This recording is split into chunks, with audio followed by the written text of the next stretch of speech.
Hey guys, it's Tanya. Hi, it's Erin, and welcome to Wicked Psychotherapists. Yeah, so today we are going to be talking about our favorite decade, the 80s. Well, a movie in our favorite decade, the 80s.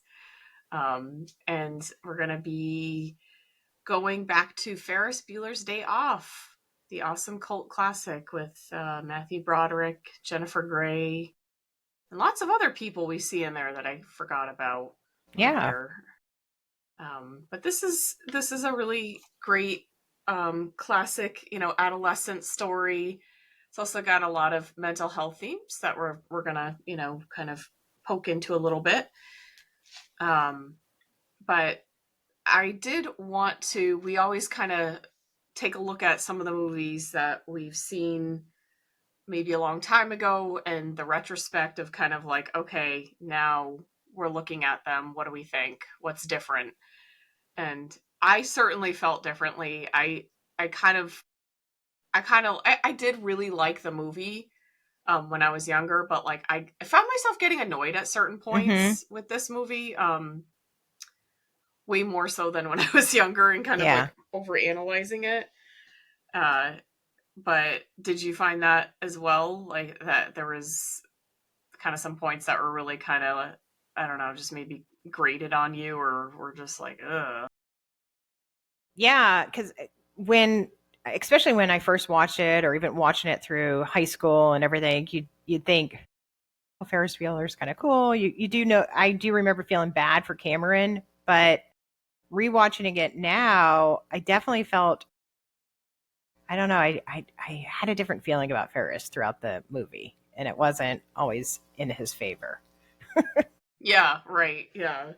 He's yeah, I mean the opening scene, you see him plotting to plan to be sick, which is just so, he's 17, 18, whatever. He's, doesn't want to go to school, but he's very manipulative and, what kid probably hasn't tried to do that, but it's his parents and the relationship he has with his parents that really aggravates me, where they're like, "Oh my god, poor Ferris." Like he's just this great golden boy and he's just got them fooled.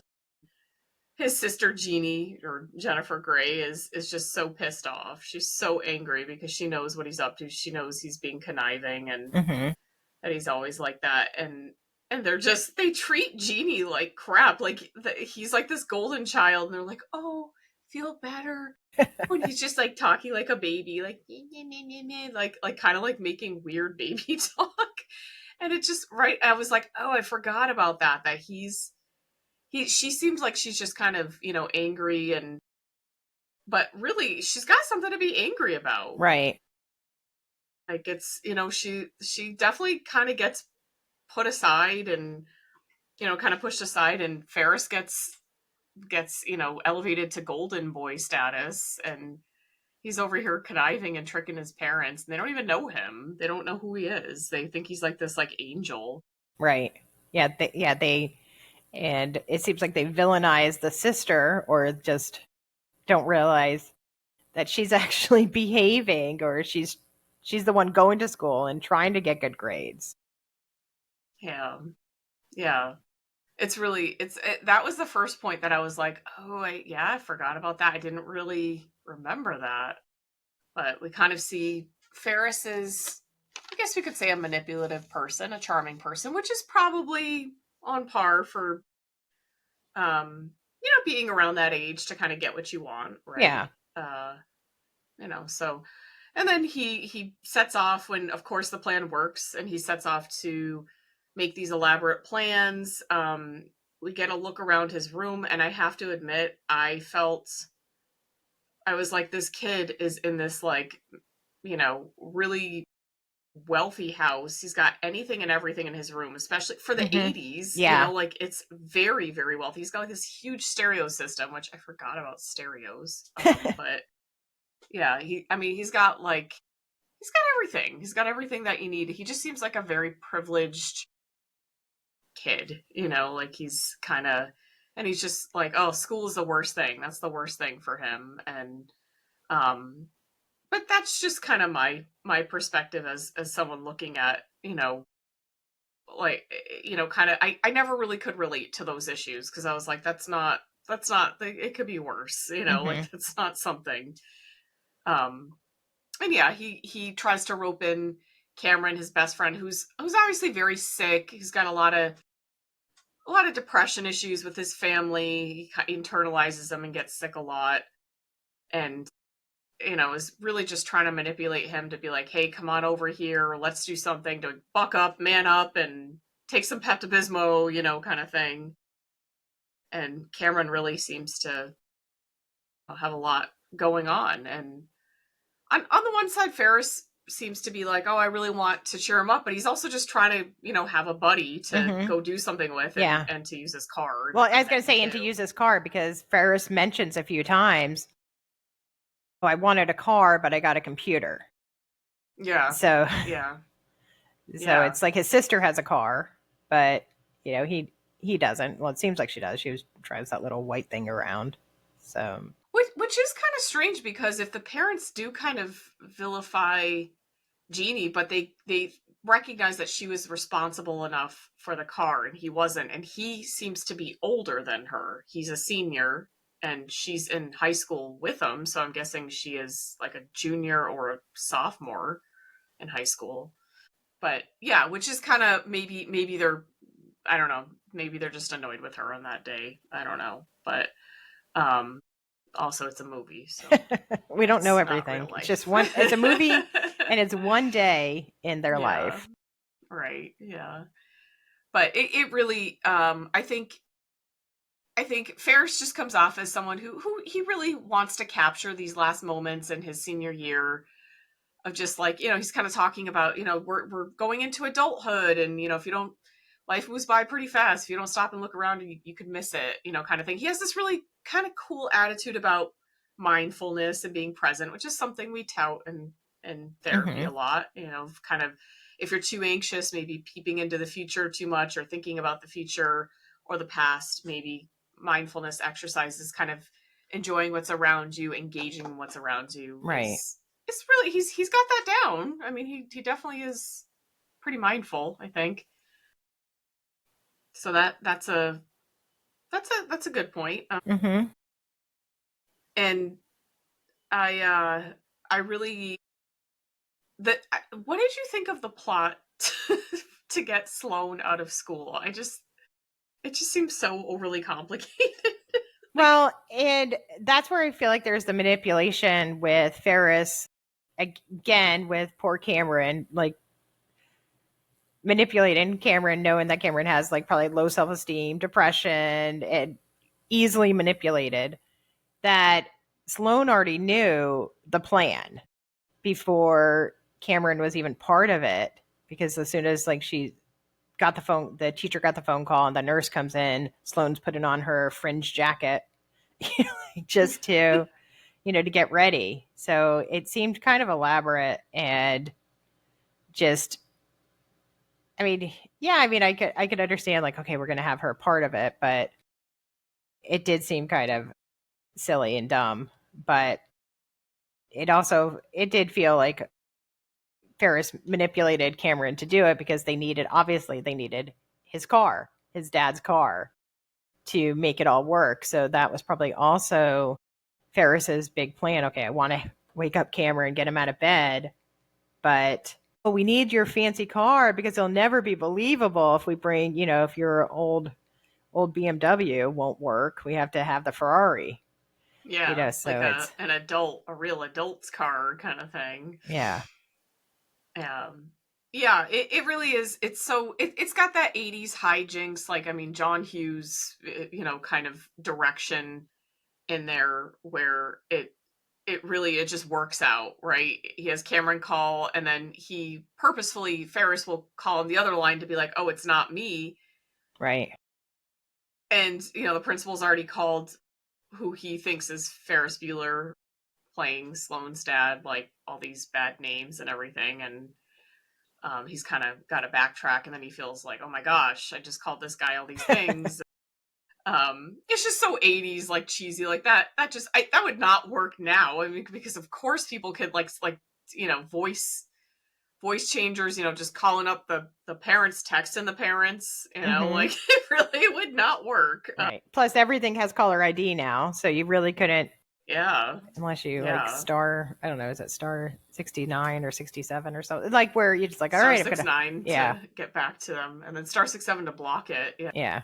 That still works, I believe.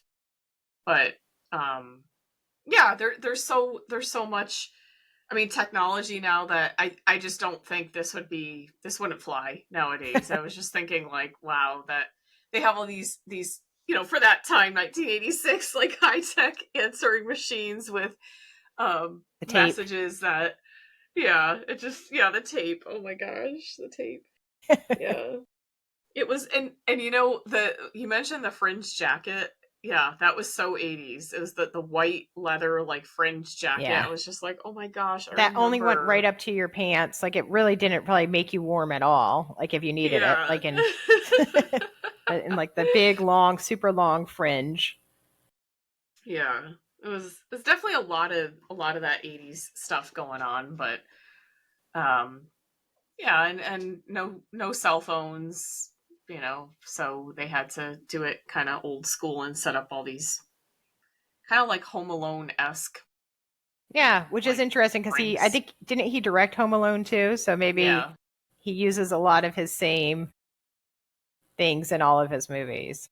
The Yeah. car, the standing in front of the car, like they do in, what was it, 16 Candles or something. And I think John Hughes has a lot about adolescence that maybe he got stuck in, or he just had a lot of feelings about, because that seems to be his niche, like in different movies. He yeah. he really focuses on kind of fooling the adults and being like a teenager, and having like hijinks, and really, kind of cheesy stuff in a good way. I mean, not, Mm-hmm. very positively. But um yeah, and then they get they get Sloane out, and the principal is talking to her, trying to make some poetic type of sentiment, because he believes that her grandmother died, and she's just like, you're a very kind man, thinking like, oh my gosh, you sound like an idiot. Yeah.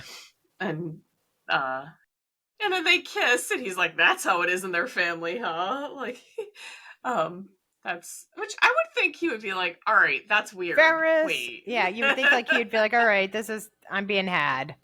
Yeah, And but but I was thinking yeah. her family must be super wealthy and maybe they give money to the school or something. Like why would he be so intimidated by her dad? Not only did he, because he said stupid stuff on the phone, but it seemed like he was very like, oh my gosh, I got to make this right. It's really Yeah. him. Yeah. And I think he probably, that's probably why he didn't go near him. He kind of stayed on the steps and everything, which of course is the perfect plan, because Cameron's in the back hiding from all of it. And Ferris just has like sunglasses on and a hat. Come on, Yeah, looks it's like just Inspector ridiculous. Gadget. Oh my gosh, that's He funny. Didn't he does. play Inspector Gadget? I think he did. Oh, that's so funny. Did Matthew Broderick? Yes, he Yeah, I think he did. did. That is so funny because that his outfit in that movie with the trench coat and the hat, he looks just like Inspector Gadget. That's so That's an funny. awesome connection there. That's funny. That's a good connection. Yeah. Oh, so I wonder if maybe there was some thought like, in that scene he kind of looks like Inspector Yeah. Gadget, and years later It's like, I hey, doubt it, it might be. but You never know. Like someone be like, all right, I've always liked Inspector Gadget and you yeah. know, Oh, that's funny. I didn't even think of that. Yeah. Um now I kind of yeah, but there's lots of little I think fun things about this movie that are just so 80s. It brings you back yeah. to if you were in this, in school in the 80s. Um I was more in the 90s, like high school. Well, I was in high school in the 90s, Yeah. but uh it just was kind of funny to see like this kind of old school 80s prank being pulled over on these dumb adults, Yeah. and the dippy secretary, everything. But um yeah. And so then they go off on their adventure. They go to Chicago because they're in some part of Illinois, or maybe they're in Chicago itself. And yeah, they start to, Ferris wants to find them places where they can have like the ultimate experience of just like going to dinner at a fancy restaurant, which is just so unbelievable Yeah. how they're able to get in, and just kind of trick him, and just ridiculousness. But the hostess, the man who plays the hostess, he is so snotty. He's just like, no, you are the the sausage king of Chicago. No, and he just, I don't know, he's just so snooty, stereotypically like snooty restaurant. But yeah, and then along the way, I think Ferris is really trying to be like, let's make the best of this, let's live in the moment, let's have these adventures.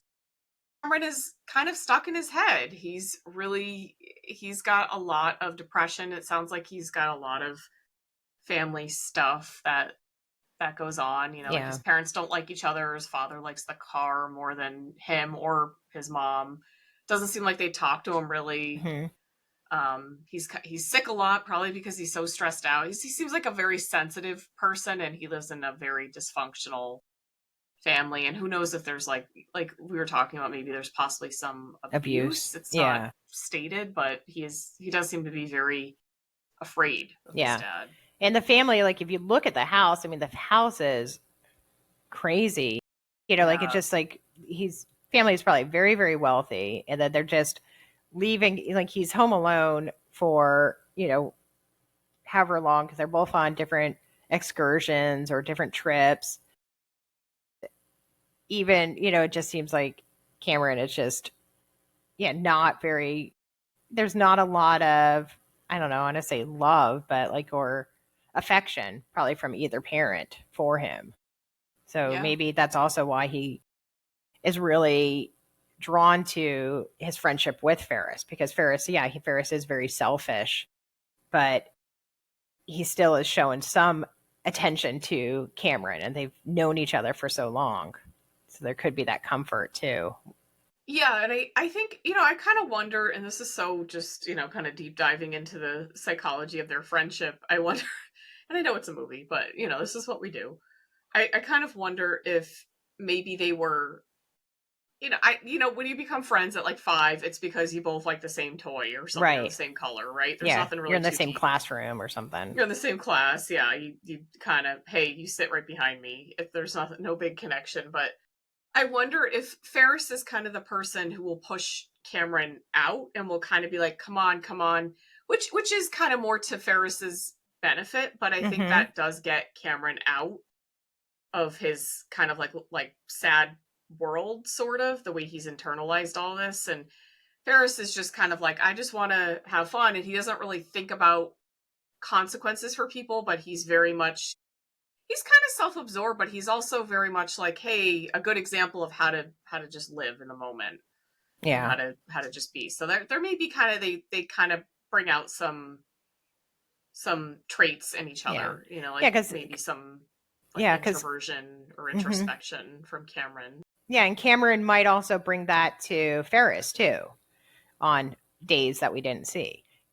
So he might help calm him and be like, hey, look, maybe you shouldn't do this really risky thing, or, not everything is, you don't need all the instant gratification for everything. Let's slow down. It's more like level-headed kind of. Yeah.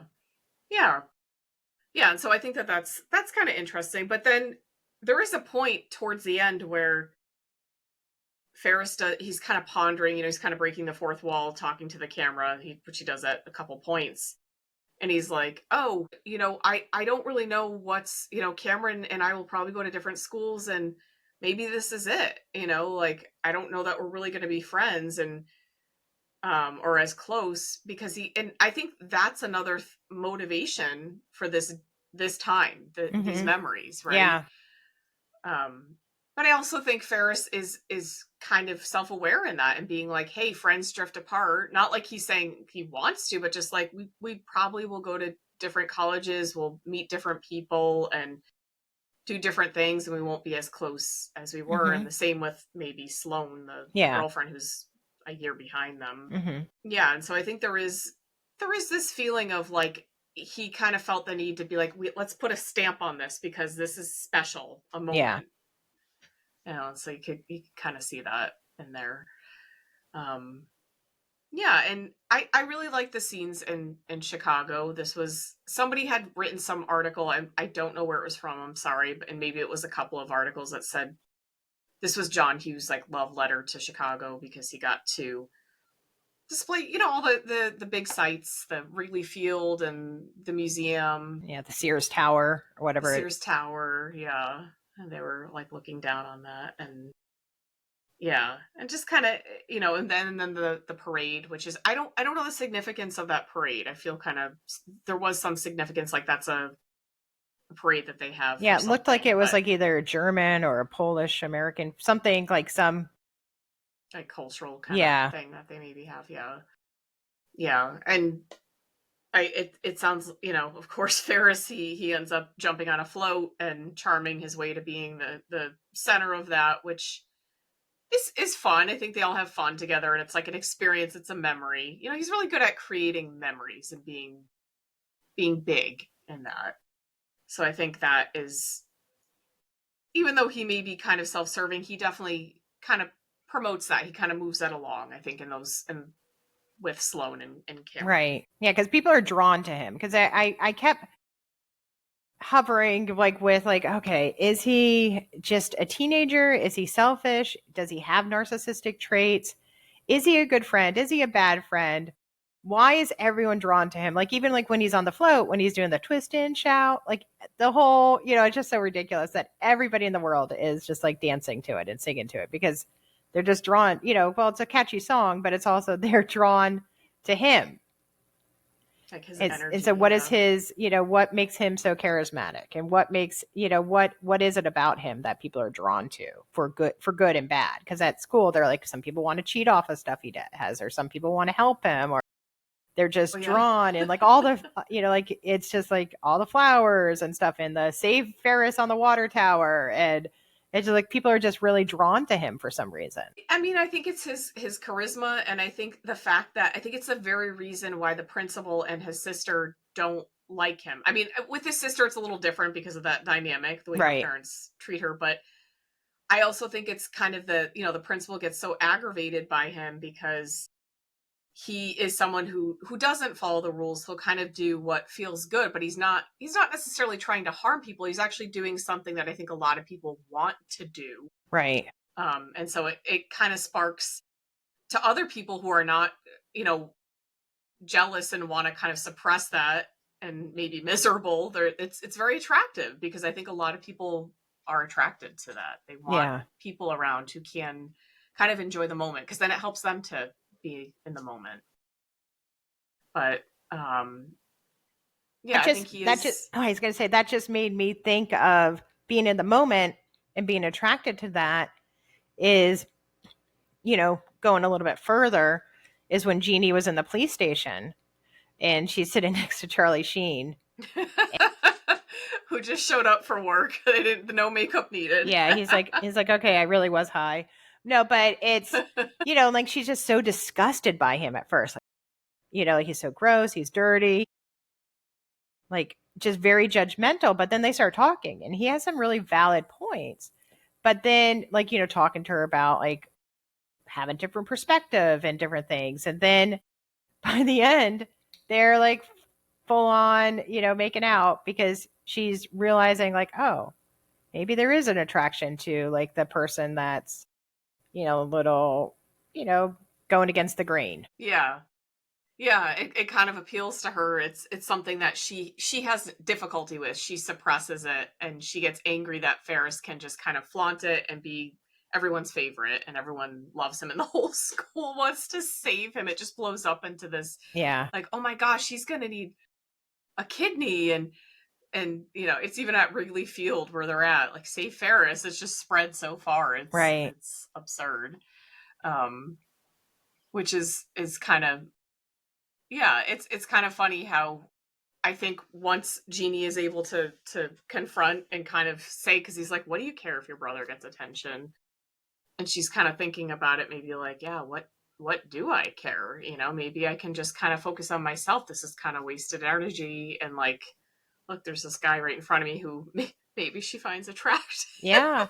Yeah. um, And why, yeah, why are you so focused on, him getting the attention, then maybe you get an opportunity to do different things, or you can get attention in different ways. If he wants to be the goo goo gaga baby to the parents and get away like that, she could show that she's mature and she's not going to mess things up, or, just live. Yeah, she can just kind of do her own thing, and she doesn't have to worry about that. And it seems like she really kind of something kind of shifts in her perspective, because at the end she could have totally, Ferris, when he's trying to get back and be back in bed, he's running through the neighborhood and he gets locked out of the back door. And the principal thinks he got him. Principal Rooney or whatever thinks he got him. Jeanie opens up the door and is like, "Oh, you've wandered off. We've been worried sick," and kind of and covers for him, and is kind of like, "Hey, maybe this could actually be something that we could be kind of friendly towards each other, and this could be a decent sibling relationship, and I don't have to carry this kind of bitterness with me." Um, and maybe that would kind of change the dynamic. We don't know, but maybe it does. It does seem like he's very like, "Oh my gosh, wow, she's helping Why is me." she doing that? Yeah, it's shocking. Yeah, and then and because I think Jeannie is more upset that she finds the wallet, and she realizes that the principal had broken into the house and gotten her kind of dragged down to the so somebody really and then also it's like proof that she wasn't making it up, that she wasn't crazy, she wasn't doing a false statement. She knew somebody broke into the house. I mean, she had kicked him in the nose, but now she's like, "Look, I have your wallet. You left it on the counter," or whatever. I guess it's just so crazy to me, because when that scene happens, I'm like, how would you not go to your parents and be like, "Look, his wallet is look at him," you know what I mean? Yeah. And like, I know that's not as funny, and I know that doesn't like support it, but I'm just like, now we wouldn't even be like, our principal was like leering around. Yeah, what a creep. Yeah. He just like breaks in and like, or just walks in, and yeah. But I did really like Jeanie during that time when the principal does break in, and she's on the intercom, and she's like, "I just want you to know I have my parents' gun and a raging case of herpes." She's just like, "Do not attack me." Yeah. But yeah, her character becomes kind of more lovable towards the end. Like you can see her, you can kind of understand that, and it's so funny that it's Charlie Sheen that helps her to realize that. Yeah, and it's funny because in that, even then, he's probably like all of like maybe, I don't know, I don't know if it was before some of his other movies, but he looks a lot older than whatever he's supposed to be. Like if he's supposed to be like 17 or 18, or he looks, because he probably really was a little weathered. He definitely looks like in his 20s at least, like, yeah. But yeah, he looks rough for sure. Yeah. And again, maybe that was, I don't know if that was makeup. And yeah, it could have been. I mean, maybe he was straight and narrow then. Who knows? Maybe. Yeah, I doubt it. I don't know. I think he showed up to work like that. They were I think so too. It was probably like, "All right, I'm a little hungover. Let me just." They just went with it. They were like, "Yep, the attire, the hair, the face, everything. Let's keep it ready." Yeah. Yeah, so I mean, this is just an endearing classic. I think this was named like one of the top something classic movies for like teens or something, like adolescents, by some list. I know that's so vague, but like it is recognized as a pretty classic movie in that regard. Yeah, I mean, I know it came out when because I am a little older than you. It came out when I was in middle school. And I think I probably first watched it in middle school, like, just a little bit after. Because, Blockbuster, you get to, even if you didn't see it in the movie, you could still see it like within the first few months or, the movie. So a lot of us saw current movies. Yep, Blockbuster. Yeah, we had to wait. We had to wait, youngins. Okay, yeah, we didn't get it. We didn't get it the same week, but we did have to. We could still get it within the same year. Like a few several months. Yeah.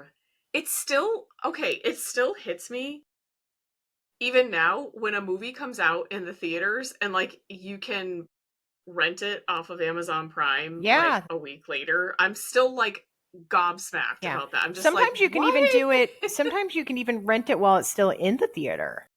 Really? Oh, Yeah, I didn't you know have to pay that. a lot more, but so there are sometimes that they do that.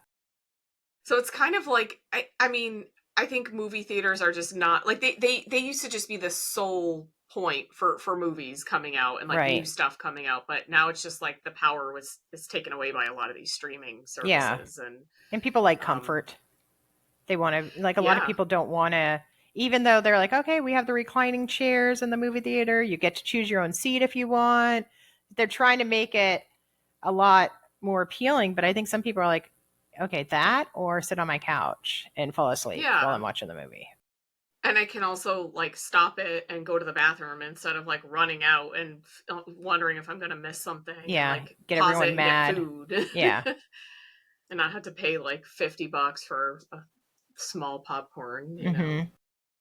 But yeah, that's still really, because yeah, I remember that like Blockbuster, waiting until it was on TV, you know, like that type of. Actually, I remember waiting till it was on TV, and then Blockbuster, and then even when you could get Netflix, like the DVDs, you could mail in Oh, yeah. and mail out. I thought like, oh my gosh, that's so convenient. Yeah. And now I just think of like the streaming services we have, and like, what is the future going to be? I don't know. It's just, yeah, there's always so much. It's like, okay, let me, like, let me see what I have. Like, I don't have enough to watch. It's so crazy how much. Yeah, and there's so much. Yeah, because There's last night I just was like, so okay, where much. can I find Ferris Bueller? Because I was like, oh, I have to rewatch this because I'm like, I watched it a lot, but I'm like, I need to re-see it. So I just was like, I have, like, what is that, Paramount or whatever with Amazon. So I was like, okay, it's free. Just had to watch a couple ads. But even that, we're so conditioned, like, ads. I don't want to watch ads. But it's like Yeah. it's like 1 minute and then you watch the movie. No big deal. Yeah, and that can be a nice like built-in bathroom Yeah. break or Make your something. popcorn. Make your popcorn Yeah. time or something. I don't mind ads. I'm not a big like, I mean, if they are coming in for like 3 minutes at a time every 10 minutes, yeah, I Yeah. don't love that. But I don't mind ads if they're just kind of brief and they put them in here and there, because I'm like, Yeah. I kind of need those breaks. Yeah. So And a that's lot of fine those for me. ads, I mean, they're usually, what is it? Usually like 140, a minute and 45 seconds or something like that. It's usually some stupid number. And yeah, Yeah. it's pretty quick. Yeah. So yeah, I really think so in kind of just continuing on with the movie, with the ending with Cameron, where Cameron Yeah. just lets out how frustrated he is that his Yeah. dad uh loves this car, pays more attention to his car than he does to his own son, Yeah. and how much problems, and he kind of kicks the car, and then it ends Hmm. up flying out the window Yeah. down below, because they live on like a stilted, beautiful, wooded, like in the woods Yeah. house, like um but I found that to be, I really was like, wow, okay, yeah, I understand that anger. I don't think I got that when I was younger. Like, I Yeah. don't think I understood. I was just like, he kind of annoyed me, honestly. I Like, why have are to you doing that, say. Cameron? Why are you being such a brat? But Yeah, yeah, it does make, because he's like, each hit, each punch is just like, he's like, he likes his car more than me. He's like that, like, just basically like, okay, we couldn't set the odometer back, so he's going to find out one way or another. So I'm just so sick of this car, and I'm sick of how he treats me and how he treats inanimate objects better than he treats me and mom. And he cares about money and status, and he doesn't even drive this car. So it's just like every time. And I think Ferris and Sloan are just standing there. Like, at first, Ferris is going to stop him, and then it's like, okay, you know, then he doesn't. But I think they're just shocked seeing Cameron actually have emotion like that instead of just going inward or just, yeah. He's just like letting it out. yeah, Yeah, and it seems good for him until the car flies through the yeah, window, and then it's like, oh wow, he's really gonna find out. yeah. What did I do? That's no hide in that. But yeah, and then how Ferris, I did appreciate how Ferris was like, let me take the slack, because I kind of feel like he should have. Yeah. Because he's the one that got him into this. Cameron should have said yes. I mean, because totally, it was 100% Ferris's fault and idea. For sure. For sure. I know Cameron was the one that slapped it and hit it or whatever, and ultimately caused it to go backwards. Still, yeah. It's absolutely. But Ferris related made to the extra 200 miles on the car because, Yeah. because the idiot parking it was attendants like were like, 3,000 miles. yeah, Like, that's how much. Which I'm like, how the heck? Where did they drive? yeah. Where did they go? But yeah, it really is kind of sad when I look at it, now, because we're obviously like, oh, he's this trauma, and he's Right. willing to take this on, and like he wants to take this heat because he's like, oh, this will open up the conversation. This will really, there's kind of no going back from this. Right. I can't like live this way. Right. Which is such a that reminds me of therapy a little bit, where somebody kind of reaches their breaking point and they're just like, whether or not I need to say this to my parent, kind of thing, or to my whoever they're having an issue with. Yeah. I don't want to be this person anymore. I want to show who I am, a different part of myself, or I'm not willing to always be everyone's punching bag or to be ignored or whatever it is that was happening with Cameron. He's just enough. Yeah. He's taken in too much. He didn't want to be depressed anymore. He didn't want to take that in. Which is a really great moment for him. I just really hope, like we were talking about, really hope his dad is not like abusive. Yeah, his dad didn't beat him. Yeah, because that would be horrible. But yeah, hopefully that does turn it around for Cameron. Right. I know these are fictional characters, but that's our hope for as therapists, right?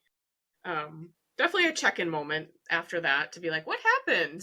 Like, hope everything's okay. You okay, Cameron? Do you need to talk? Yeah. But yeah, and I think this is just a really it's got some pretty good music in there, some awesome 80s music and 80s hijinks, 80s people. It's just very classically 80s. The hairstyles, my god, lots of people loved wavy curly hair in the 80s. Yeah, and then the mother, Ferris's mother, is like how it's that like short cut, but it's kind of shaggy and kind of like it's just so 80s. It just reminds me of 80s for women. And her and the dad and the mom are both like the power couple. Yeah. She's into real estate and he does like some high-end business deals or something. Yeah, but yeah, so it was a great movie. I think I would still watch that at different points, you know, and like it's not a movie that I would necessarily call like a comfort movie, but I think it is something that I like, and I think it has a lot of good points. Yeah, if it's on, I'm glad we chose it. I mean, it's definitely, it's good to bring.